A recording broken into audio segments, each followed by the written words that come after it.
again! Tennis indoors, Anayan, for Team Hawk and for Echo in game number 4.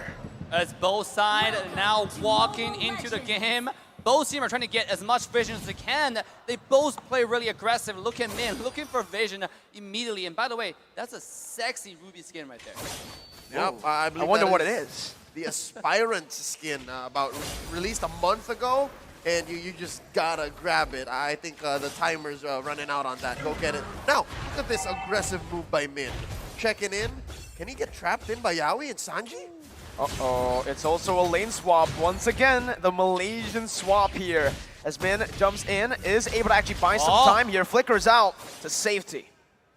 Wow, I mean, already really aggressive. It's Min. You know, yes, he's getting cornered by 3 people, but remember, it's Min, right? He's unkillable. When he roams around like that, and now he's getting so much vision, you know exactly where everybody is. You can see Ling is finding the invade, and that's the value Ming brings on the table. Because you know where enemies are, majority of them, that gives Ling so much rotation options. Here we go. Uh-oh, that's going to be Min taking low. First blood over to Carl TZ.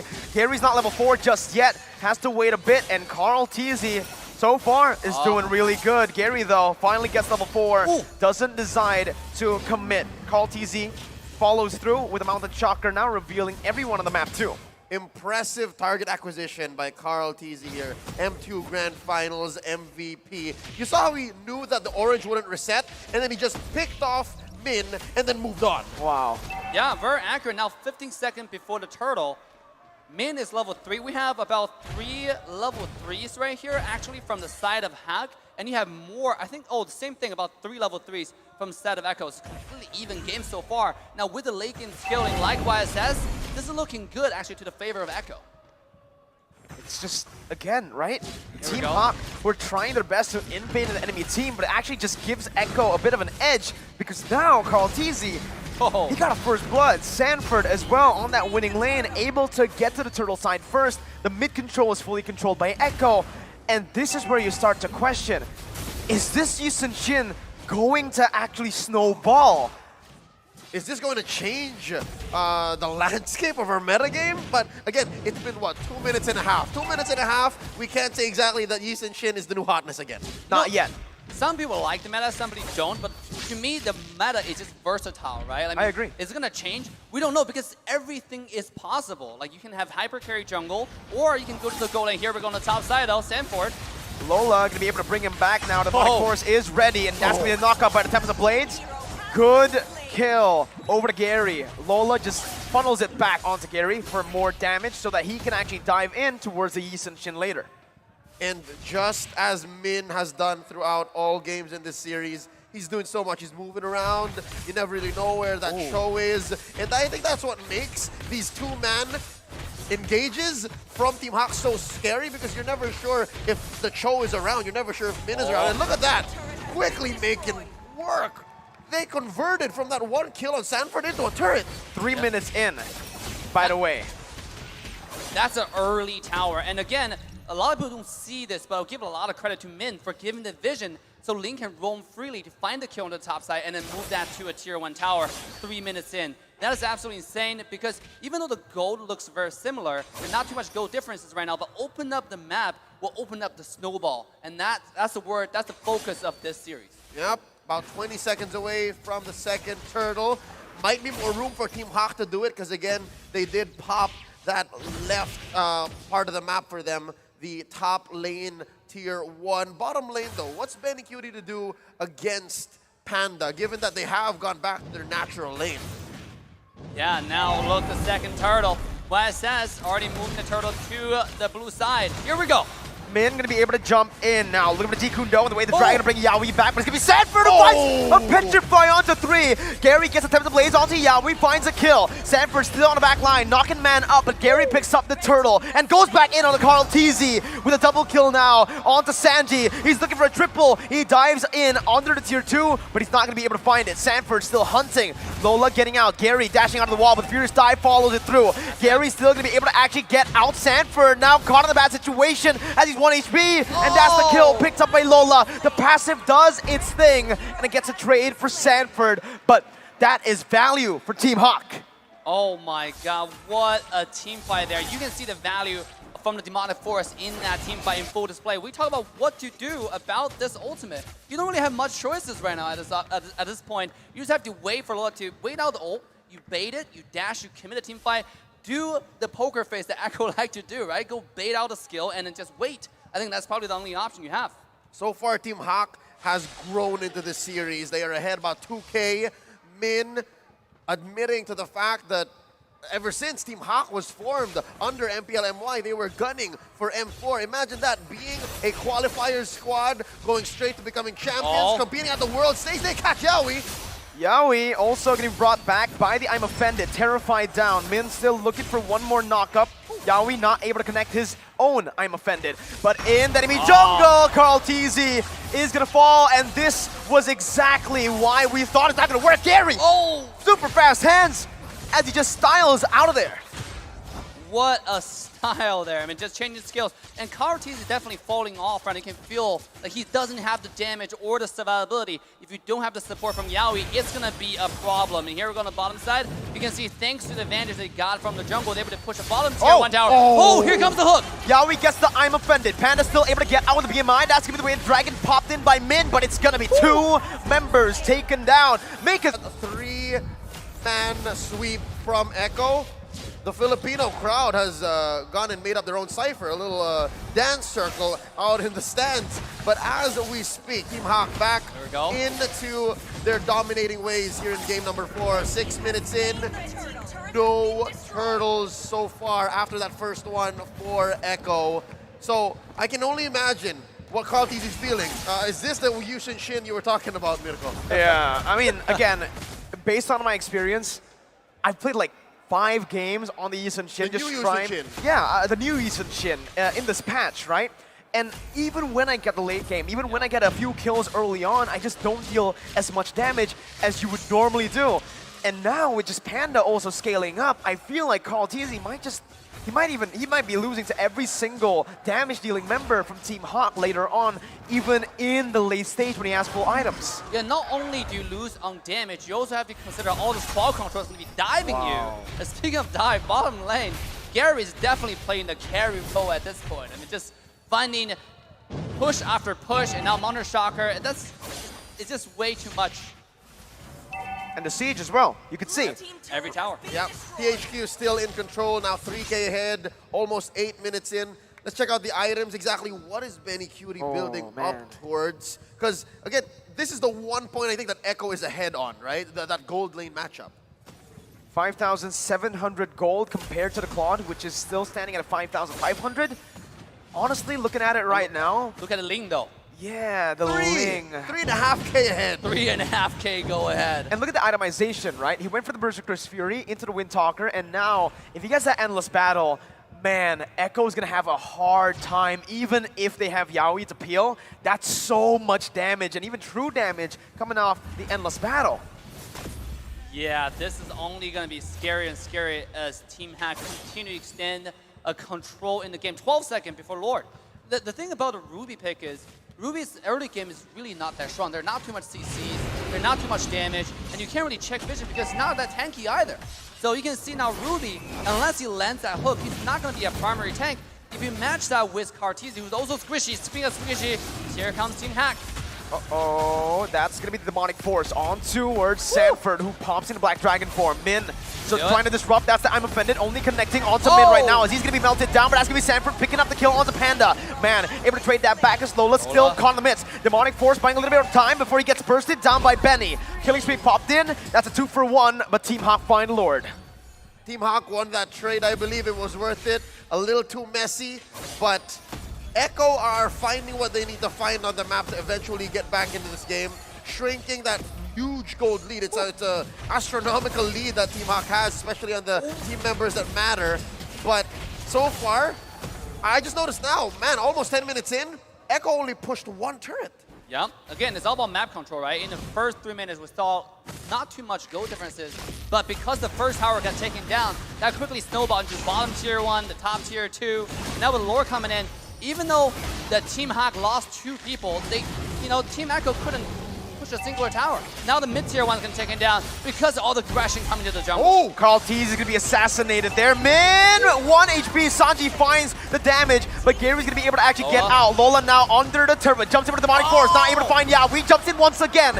Gary finds the kill. Panda jumps in with the flicker too, but it's not enough. Benny and Sanji get out. It is a tier 1 turret taken down by Team Hawk as Gary looks to try to look for the base turret now. Sanji coming in. That's the base turret passive, and Gary needs to back away.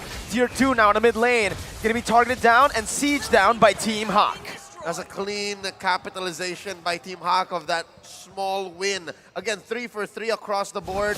I'm feeling the problems with the Yi and Shin now. Again, you have the Yi and Shin, you have the Harith. They both need to hit their opponents for an extended period of time. Yeah. They're pure DPS. So the box that Sanji's setting up doesn't seem like it's enough.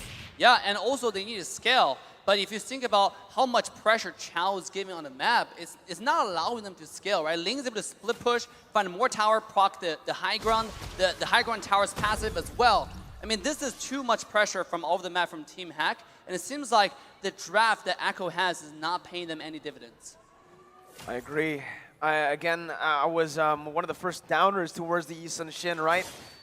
The damage, even towards the late game, based on my experience, isn't enough to really become that hyper carry. I was willing to give it the benefit of the doubt, given that it was a nice way to kind of, stop the whole Valentina situation. It's a DPS hero that, yes, it does provide vision, but it's not a game changer when it comes down to a team fight. But yeah, again, it might have been a concept that needed more time in the oven, might have needed more reps. But we'll see if there is a comeback, because it's not over quite yet. There's still inhibitors standing for Echo. Yeah, and here we go. Gary split pushing again. He's not pushing that much. He's not completely shoving the wave. He gives the wave a gentle tap, and this allows the wave to accumulate. And then Ling, thanks to mobility, is able to roam to the Lord almost immediately. So now, again, Team Hack has control over the map going to the Lord fight. Again, it's that wave control from Team Hawk, right? They're able to actually slow push the waves, and they're going to be able to create so much pressure onto that XP lane where Echo is not really going to be able to respond to either play. There's always that split push threat with the Ling, and also that Lord take that's is constantly threatening Echo. And Echo, at this point, need to choose one, or maybe they need to just defend at this point. Even if they go for a 5v5, it's not a 50-50, it's more of a 70-30. As it stands. Yeah. Most things that Team Hawk have their eyes on come for free. That's what this 4K gold lead is giving them. And for Echo, as you mentioned, it's a hard decision. Like, I wouldn't even know where to begin. Dave. Uh-oh. I mean, I don't know what to begin, but here it comes. Yaoi with I'm Offended finding Gary and Min, but Gary's gonna be able to get out, but that's gonna be a lot of damage placed on the back line. Panda flickering out, Man gonna fall, but the demonic force now by Lola over towards Benny with one more coming down. It's a 1-for-0 for Echo. They bought a bit more time, but look again, Echo, they lost a lot of HP there. Now it's still, despite that pick, gonna be Team Hawk who has more pressure on the Lord, but Echo, they're using this man advantage really well, forcing it instantly. Speaking of when you don't know what to do, it's the decision making. Like how decisive can you be? How fast can you make your decision and execute on it? That's gonna make the difference, right? You saw Yaoi jumped in with the hook, and that made a whole lot of difference. But that difference is quickly minimized as Hack's now making a move on the Lord again. 4v5, it's gonna be the retreat battle. Gary wins it. Carl Tease gonna be kicked down, locked up by Minus. Panda jumps in with the blazing duet to the back line. Benny now in the midst of it all, jumping back and forth, getting a kill, getting shut down though by the likes of Panda. Min still surviving. His stats gonna be Sanford running away. The Furies died by Man, as that's gonna be enough to lock him down. 4-for-1. Team Hawk on a run now to equalize in Game 4. Oh no, this looks familiar. It's just one defender left. Yaoi's gonna take about 5 or 6 seconds before he can come to help defend. Sanji puts up the ult. Will Lola fall? Nope. All right. No. I think Echo's still in this. Yeah. Sanji still dishing out damage, poking them down. Mid lane base server gonna fall. BMI popped in back. Yaoi very close to getting that I'm Offended. But like you mentioned, Leo, not enough just yet. Team Hawk back away. Now, if the Lord come close for the charge, that's another free high ground tower. And remember, all at the same time, bottom wave is slowly accumulating towards the high ground of Team Echo. Team Hawk, all they have to do is push this Lord in. Can they do it? Benny QT finds a massive pick, and that's 2 on the board. Benny is 8-1. He is single-handedly stopping the end from Team Hawk. Is this the key to victory? At this point, it's all on Benny. Can you find the crucial kills onto Panda, onto Gary, because only him has the damage to do it. Carl TZ is still not there yet. He's level 15. This is a miracle. This is your situation. Can you find the damage? Now, the good thing about YSS is also the ultimate. The Mountain Shocker gives you so much vision, which allows you to know, okay, is the Link split pushing? How do we answer this? That's the benefit of YSS. And Gary comes to dive. Time for the blades. But that's Yaoi! Times it to perfection! Yaoi with an absolutely insane I'm offended to catch Gary. Ruby is one of the natural predators of most assassin junglers that have high mobility. And right here, we're seeing the rubber band effect. They're shrinking that gold lead. Now at 2K, they're going to make a play here in the jungle, trying to go for that main artery, that mid lane tier 1. So far, Echo not out of the woods just yet, but we're seeing signs of life. Yes, and also, Yaoi has a flicker now. That's even a bigger threat. If Yaoi before the flicker have to only play knowing where Ling is, knowing how your jungler play, but now he can actually engage like the lore fight previously. Oh, that stopped the Here we conceal. Min looking for an engage as Lola jumps in with the demonic force. Min flickering forward. Yaoi doing the same thing as Dasby Sanford splitting them back. And Lola and Min, they're isolated from the team. This is it. Min losing the immortality, but it's going to be able to actually get away. That's a disengage coming in with Gary rotating again. Benny, 1v4 in the midst of it all. Still surviving and stopping Team Hawk's engage. The storm, the typhoon, the hurricane took on 5 members of Team Hawk. Enough time to buy for Echo to defend. And we are sitting at dead even.